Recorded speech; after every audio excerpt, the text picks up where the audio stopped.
প্রিয় শিক্ষার্থীরা আমার শুভেচ্ছা নিও। তোমরা সবাই কেমন আছো? আশা করছি তোমরা সবাই ভালো আছো, সুস্থ আছো এবং অবশ্যই স্বাস্থ্যবিধি মেনে চলছো। আর অবশ্যই তোমাদের যে প্রধান কাজ পড়াশোনা করা সেটাও চালিয়ে যাচ্ছ। শিক্ষার্থীরা, চলো তাহলে আমাদের ক্লাসটি আমি শুরু করি। ক্লাসটি শুরু করার আগে আমি আমার পরিচয়টি দিয়ে নিচ্ছি।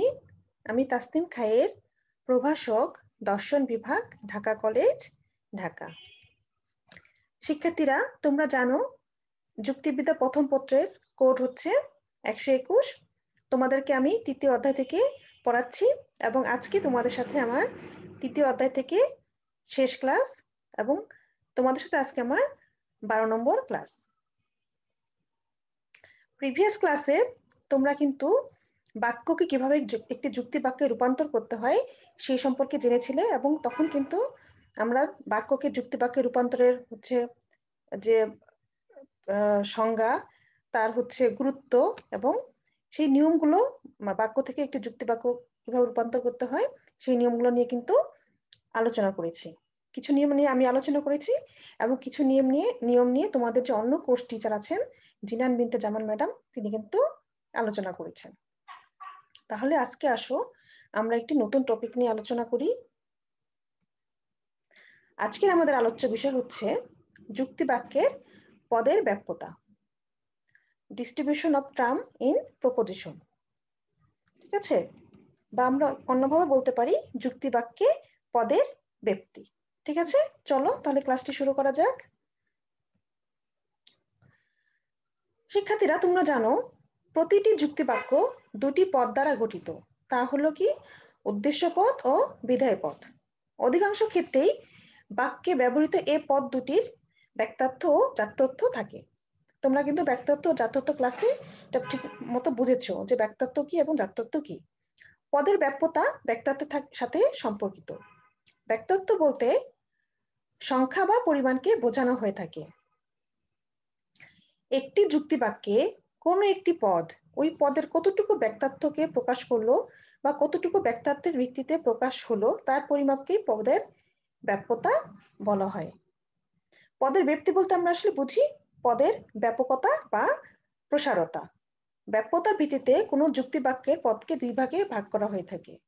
এক হচ্ছে ব্যাপ্য পদ, দুই হচ্ছে অব্যাপ্য পদ। তাহলে প্রথমে আমরা দেখিনি ব্যাপ্য পদ কাকে বলে। একটি যুক্তি বাক্যে যখন কোনো পদ তার সম্পূর্ণ ব্যক্তার্থের ভিত্তিতে প্রকাশিত হয় তখন ওই পদকে ব্যাপ্য পদ বলে। কি হচ্ছে তাহলে, একটি যুক্তি বাক্যে যখন কোনো পদ তার সম্পূর্ণ ব্যক্তার্থের ভিত্তিতে প্রকাশিত হয় তখন ওই পদকে কি বলছে, ব্যাপ্য পদ। উদাহরণ দিয়ে আমরা দেখি আসো। যেমন সকল মানুষ হয় মরণশীল। এই বাক্যটিতে মানুষ পদটি তার সমগ্র ব্যক্তার্থ নিয়ে প্রকাশিত হয়েছে। অর্থাৎ মানুষের ব্যক্তিত্ব হচ্ছে অতীত, বর্তমান, ভবিষ্যৎ, প্রত্যেকটা কালের মানুষের কথা কিন্তু এখানে বোঝানো হয়েছে। তাই এই যুক্তি বাক্যের উদ্দেশ্য পদ অর্থাৎ মানুষ পদটি হচ্ছে ব্যাপ্য পদ, অর্থাৎ এই পদটি সমগ্রটা নিয়ে কিন্তু প্রকাশিত হয়েছে, তাই না? সেজন্যই মানুষ পদটি বা যেকে আমরা বলছি উদ্দেশ্য, সেটা কিন্তু ব্যাপ্য পদ। অব্যাপ্য পদ কোনটি? একটি যুক্তি বাক্যে যখন কোনো পদ আংশিক ব্যক্তার্থের ভিত্তিতে প্রকাশিত হয় তখন তাকে অব্যাপ্য পদ বলে। যেমন কিছু মানুষ হয় উচ্চশিক্ষিত। এই যুক্তি বাক্যে মানুষ পদটি এই সমগ্র ব্যক্তিত্বের ভিত্তিতে প্রকাশিত হয়নি, কিন্তু এখানে সমগ্র ব্যক্তিত্বের বদলে আংশিক ব্যক্তিত্ব প্রকাশ ঘটেছে, যে কারণে মানুষ পদটি একটি যুক্তি বাক্যের অব্যাপ্য পদ হিসেবে ব্যবহৃত হয়েছে, তাই না? কিছু মানুষ উচ্চশিক্ষিত মানে কি, কিছু মানুষ উচ্চশিক্ষিত, সবার ক্ষেত্রে কিন্তু এটা বলা হয়নি, কিছু মানুষের ক্ষেত্রে বলা হয়েছে, সেজন্য এখানে মানুষ পদটি হচ্ছে অব্যাপ্য। শিক্ষার্থীরা, ব্যাপ্যতার দুটি নিয়ম আছে, যেটা প্রচলিত নিয়ম। সেটি কি? এক নম্বর হচ্ছে সার্বিক যুক্তি বাক্যের উদ্দেশ্য পদ ব্যপ্ত কিন্তু বিশেষ যুক্তি বাক্যের উদ্দেশ্য পদ অব্যপ্ত। শিক্ষার্থীরা তোমরা একদম মুখস্থ করে ফেলবে এই জিনিসটা এবং অবশ্যই বুঝে বুঝে পড়বে, কিন্তু এই যে নিয়মটা একটু মুখস্থ করবে, নাহলে তোমাদের বুঝতে কিন্তু অসুবিধা হয়ে যাবে। তাহলে কি হচ্ছে, সার্বিক যুক্তি বাক্যের উদ্দেশ্য পদ ব্যপ্ত কিন্তু বিশেষ যুক্তি বাক্যের উদ্দেশ্য পদ হচ্ছে অব্যপ্ত। আর দুই নম্বরে কি, নয়ার্থক যুক্তি বাক্যের বিধেয় পদ ব্যপ্ত কিন্তু সদর্থক যুক্তি বাক্যের বিধেয় অব্যপ্ত। মনে থাকবে শিক্ষার্থীরা? আচ্ছা, তোমাদেরকে কিন্তু আমি গত ক্লাসে বলেছিলাম যে আমরা যে মনে আছে তোমাদের যে গুণ এবং পরিমাণ অনুসারে আমরা যুক্তিবাক্যকে 4 ধরনের যুক্তিবাক্য পেয়েছিলাম, এ ই আই ও। সেটাকে আমরা কিন্তু আদর্শ আকারে যুক্তিবাক্য বলি, এবং আমরা যে ব্যাপ্যতা নিয়মটা দেখবো সেটা কিন্তু এই আদর্শ আকারের 4টি যুক্তিবাক্যের মাধ্যমে সেই ব্যাপ্যতা নিয়মগুলো আমরা দেখে নিব। ঠিক আছে, তাহলে চলো দেখি। তাহলে এই এই যে নিয়ম দুটা দেখলাম, সেই নিয়ম দুটার আলোকে যদি আমরা এই যে 4 প্রকার যুক্তিবাক্যের ক্ষেত্রে যদি আমরা এই নিয়মটা প্রয়োগ করি, তাহলে সেটা কি হয়? তাহলে এই যুক্তিবাক্য তোমরা সবাই জানো এটা কি, যে সার্বিক সদর্থক যুক্তিবাক্য। ই বলতে বোঝাচ্ছে সার্বিক নয়াত্মক যুক্তিবাক্য, আই হচ্ছে বিশেষ সদর্থক যুক্তিবাক্য, ও হচ্ছে বিশেষ নয়াত্মক যুক্তিবাক্য, তাই না? এটা তোমরা সবাই জানো। তাহলে আমরা তাহলে এ কি পাচ্ছি? এতে যুক্তিবাক্যের উদ্দেশ্য পদটি ব্যপ্ত কিন্তু বিধেয় পদটি অব্যপ্ত। অর্থাৎ এই যে একটু আগে যেখানে দেখলাম সার্বিক যুক্তিবাক্যের উদ্দেশ্য পদ ব্যপ্ত কিন্তু বিশেষ যুক্তিবাক্যের উদ্দেশ্য পদ অব্যপ্ত। তাহলে দেখো তোমরা শিক্ষার্থীরা, তাহলে কিন্তু এই এই জিনিসটা আমরা কিন্তু এখানে পেয়ে যাচ্ছি, তাই না? যুক্তিবাক্যের উদ্দেশ্য পদটি ব্যপ্ত কিন্তু বিধেয় পদটি অব্যপ্ত, কারণ হচ্ছে এটি একটি সার্বিক সদর্থক যুক্তিবাক্য, এ, তাই না? আর ই কি হচ্ছে? যুক্তিবাক্যের উদ্দেশ্য বিধেয় উভয় পদই হচ্ছে ব্যপ্ত। ঠিক আছে, তাহলে এটা কি? সার্বিক নয়ার্থক যুক্তিবাক্য। তাহলে রুলস অনুযায়ী কি আসে? নয়ার্থক যুক্তিবাক্যের বিধেয় পদ ব্যপ্ত, আবার সার্বিক যুক্তিবাক্যের উদ্দেশ্যপদ ব্যপ্ত। তাহলে এই দুইটা মিলে কিন্তু আসতেছে হলো ই যুক্তিবাক্য, তাই না? আইতে কি হচ্ছে? যুক্তিবাক্যের উদ্দেশ্য বিধেয় উভয় পদই হচ্ছে অব্যক্ত, তোমাদের অব্যক্ত। তাহলে রুলস অনুযায়ী আমরা এটাও পেয়ে যাচ্ছি। এবং ও যুক্তিবাক্যে কি পাচ্ছি?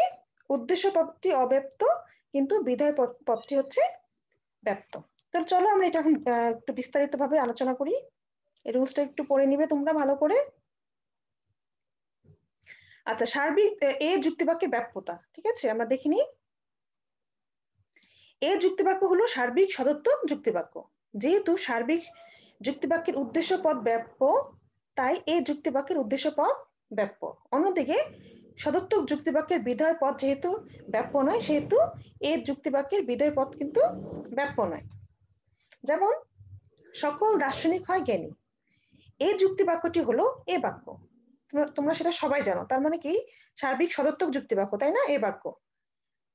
কেননা উদ্দেশ্য দার্শনিক পদটি কিন্তু সকল দার্শনিককে অন্তর্ভুক্ত করেছে, অর্থাৎ দার্শনিক শ্রেণীর সকল ব্যক্তিত্বকে প্রকাশ করেছে, তাই দার্শনিক পদটি কিন্তু ব্যাপ্য। অন্যদিকে বিধেয় জ্ঞানী পদটি সমগ্র ব্যক্তিত্ব নিয়ে কিন্তু প্রকাশিত হয়নি, কেননা জ্ঞানী বলতে কেবল কিন্তু দার্শনিককে বোঝায় না। খেয়াল করি স্টুডেন্টরা, তাহলে সকল দার্শনিক হয় জ্ঞানী, অর্থাৎ এখানে আমরা কি পাচ্ছি? উদ্দেশ্য পদটি ব্যাপ্য কিন্তু বিধেয় পদটি কিন্তু ব্যাপ্য নয়। কারণ হচ্ছে এখানে সকল দার্শনিক হয় জ্ঞানী, সকল দার্শনিককে এখানে বোঝানো হয়েছে, তার মানে এটা সমগ্র নিয়ে কিন্তু প্রকাশিত হয়েছে দার্শনিক। কিন্তু দার্শনিক এই জ্ঞানীটা কিন্তু শুধু সব শুধুমাত্র দার্শনিকটা কি জ্ঞানী তা কিন্তু নয়, অন্যান্য ব্যক্তিও কিন্তু জ্ঞানী হতে পারে, তাই না? সেজন্য এই জ্ঞানী যেটা হচ্ছে বিধেয় সেটা কিন্তু ব্যাপ্য নয়। তাহলে এখানে কি? জ্ঞানী পদটির ব্যক্তিত্ব এখানে খণ্ডিতভাবে কেবল দার্শনিকের ক্ষেত্রে প্রকাশিত হয়েছে, তাই এই যুক্তিবাক্যে বিধেয় জ্ঞানী পদটি অব্যাপ্য। তাহলে আমরা যদি একটা চিত্রের মাধ্যমে দেখি, যুক্তিবাক্যের উদ্দেশ্য হচ্ছে ব্যাপ্য এবং বিধেয় হচ্ছে অব্যাপ্য। শিক্ষার্থীরা তোমরা একটু যদি বই দেখো, তোমরা খুবই তোমরা বুঝতে পারবে, তোমাদের কোনো সমস্যা হবে না। আসলে আমরা এখন এই যুক্তিবাক্যের ব্যাপ্যতা দেখিনি। এই যুক্তিবাক্য হলো সার্বিক নয়াত্মক যুক্তিবাক্য। সার্বিক যুক্তিবাক্য হওয়ার জন্য এর উদ্দেশ্য পদ ব্যাপ্য, আবার কি নয়াত্মক যুক্তিবাক্য হওয়ার জন্য এর বিধেয় পদটা কিন্তু ব্যাপ্য। অর্থাৎ এই যুক্তিবাক্যের উভয় পদই কিন্তু ব্যাপ্য, তাই না? সূত্র অনুযায়ী, যেমন ধরো কোনো মানুষ নয় অমর, এই যুক্তিবাক্যের উদ্দেশ্য পদ মানুষ সমগ্র অর্থে বা সামগ্রিকভাবে কিন্তু প্রকাশিত হয়েছে। অমরত্ব এখানে অতীত বর্তমান ভবিষ্যতের সমগ্র মানুষের ক্ষেত্রে কিন্তু অস্বীকার করা হয়েছে। তার মানে কি?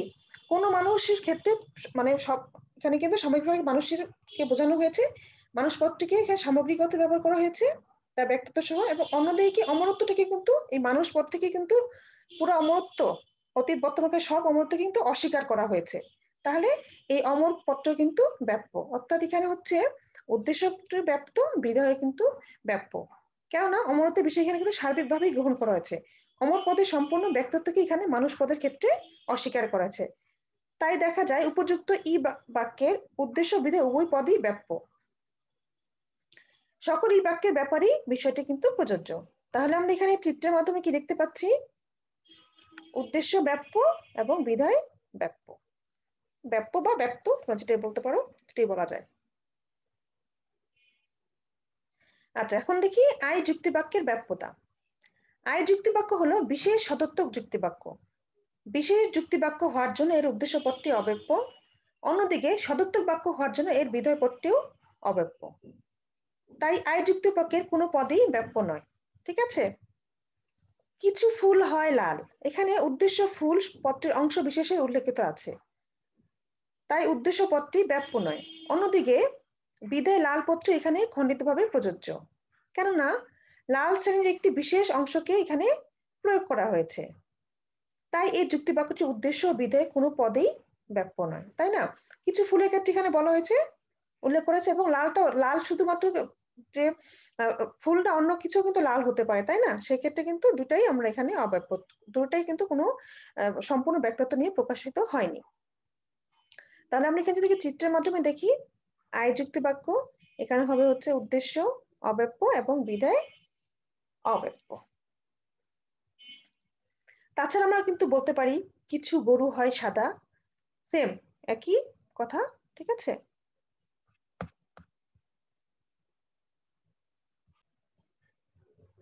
সেক্ষেত্রে আমরা যে বললাম যে কিছু গরু হয় সাদা, যদি আমরা অন্য একটু উদাহরণ দিই, কিছু গরু হয় সাদা, এই যুক্তিবাক্যে উদ্দেশ্য গরু পদটিকে আংশিক অর্থে ব্যবহার করা হয়েছে। এখানে গরু শ্রেণীর একটি অংশের উপর বক্তব্য আরোপ করা হয়েছে, এর জন্য গরু পদটি হচ্ছে অব্যপ্য।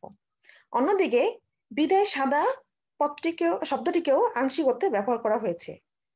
সাদা পদটির আংশিক ব্যক্তিত্ব গরু শ্রেণীর একটি অংশের উপর প্রয়োগ করা হয়েছে, কারণ সাদা বস্তু সবই গরু নয়, গরু ছাড়াও আরো অনেক সাদা বস্তু আছে, কাজেই সাদা পদের ব্যক্তিত্ব আংশিক এবং পদটি হচ্ছে অব্যপ্য। তাহলে কি হচ্ছে যে আই বাক্যে কি পাচ্ছি আমরা? উদ্দেশ্য এবং বিধেয় দুটোই হচ্ছে অব্যপ্য।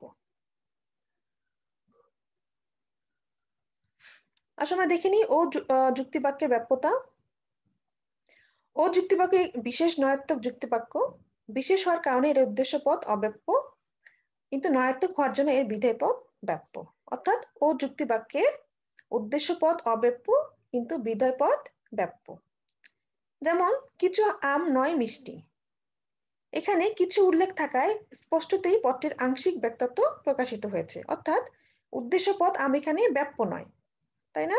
কিন্তু বিদায় মিষ্টি পদটি এখানে সার্বিক অর্থে ব্যবহৃত হয়েছে, কেননা মিষ্টি নয় এমন সমগ্র জিনিসের মধ্যে অবশ্যই কিছু আম অন্তর্ভুক্ত, তাই না? অর্থাৎ মিষ্টি বলতে এখানে কেবল আম, জাম বা কোনো বিশেষ কিছুর কথা বলা হয়নি।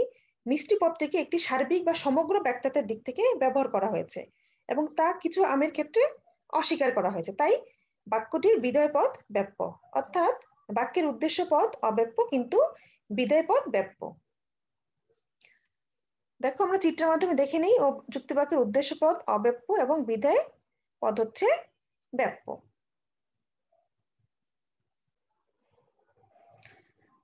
আমরা যদি অন্য একটি উদাহরণ দিই, যে কিছু ছাত্র নয় মেধাবী, এই যুক্তিবাক্যে ছাত্র পদটিকে আংশিক অর্থে ব্যবহার করা হয়েছে।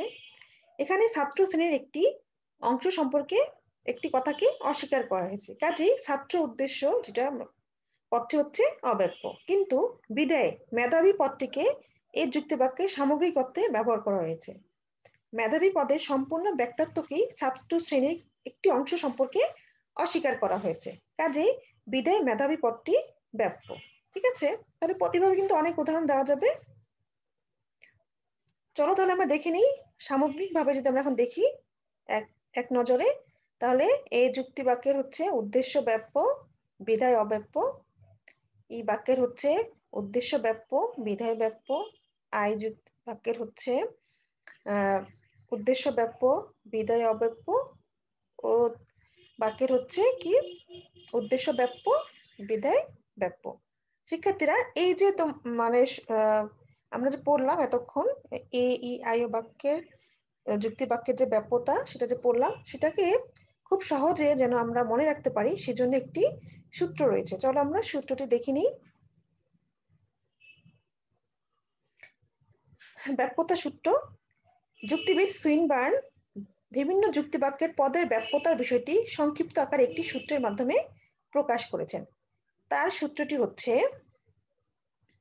AS EB IN O P। তাহলে সূত্রের মধ্যে আমরা কি পাচ্ছি? A distributes subject only। ঠিক আছে শিক্ষার্থীরা?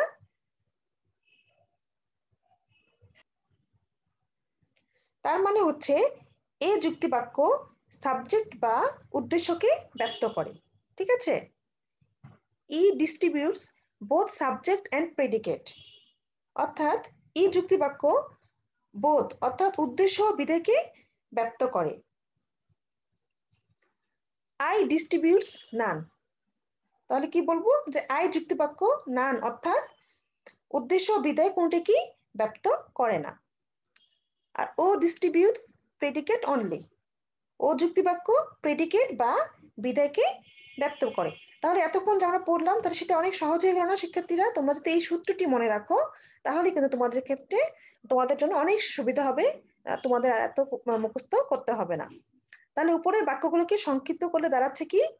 এ হচ্ছে সাবজেক্ট, ই হচ্ছে বোথ মানে সাবজেক্ট এন্ড প্রেডিকেট, আই হচ্ছে নান এবং ও হচ্ছে শুধু প্রেডিকেট। ঠিক আছে? তাহলে AS EB IN OP তোমরা এই সূত্রটা মনে রাখবে। শিক্ষার্থীরা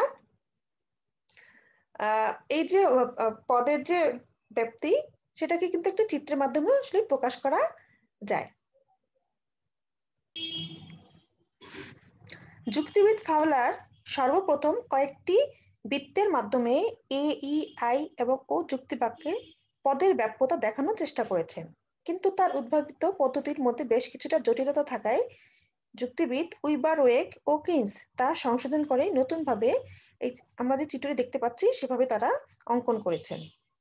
তাদের মধ্যে চিত্রের যে এস বৃত্ত উদ্দেশ্যের ব্যক্তিত্বের ক্ষেত্রে এবং পি বৃত্ত বিধেয়ের ব্যক্তিত্বের ক্ষেত্রকে নির্দেশ করছে, আর কালো অংশ ব্যাপ্যতাকে আর সাদা অংশ অব্যাপ্যতাকে ইঙ্গিত করছে। ঠিক আছে? তাহলে আমরা চিত্রে কি দেখতে পাচ্ছি? একটু আগে আমরা পড়ে আসলাম, কি দেখতে পাচ্ছি? যে এ যুক্তিবাক্যের উদ্দেশ্য পদ হচ্ছে ব্যাপ্য, বিধেয় পদ হচ্ছে অব্যাপ্য, তাই না? এই যুক্তিবাক্যের কি হচ্ছে? উদ্দেশ্য এবং বিধেয় দুইটাই হচ্ছে ব্যাপ্য। ঠিক আছে?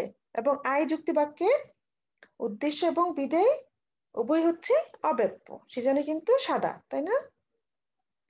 এবং ও যুক্তিবাক্যের কি হচ্ছে? উদ্দেশ্য পদ অব্যাপ্য এবং বিধেয় পদ ব্যাপ্য। শিক্ষার্থীরা তাহলে আশা করি তোমরা একটু হলেও বুঝতে পেরেছো, তাই না? তোমাদের কাছে কি খুব কঠিন লাগছে? তোমরা একটু বই দেখে নিবে, তোমাদের কাছে অনেক সহজ লাগবে। তোমরা শুধু সূত্রটা মুখস্থ করবে আর একটু মনে রাখবে, তাহলে তোমাদের এই 4টি যুক্তি বাক্যের যে ব্যাপ্যতা সেটা তোমরা ভালো মতো লিখতে পারবে, বুঝতে পারবে। ঠিক আছে? তাহলে আজকে আমার ক্লাসটি এই পর্যন্ত থাকবে। তোমরা বই দেখবে এবং এই ক্লাসটি করার পর বই দেখে নিবে, তাহলে তোমাদের জন্য অনেক সুবিধা হয়ে যাবে। তোমরা ভালো থেকো, সুস্থ থাকো। আল্লাহ হাফেজ।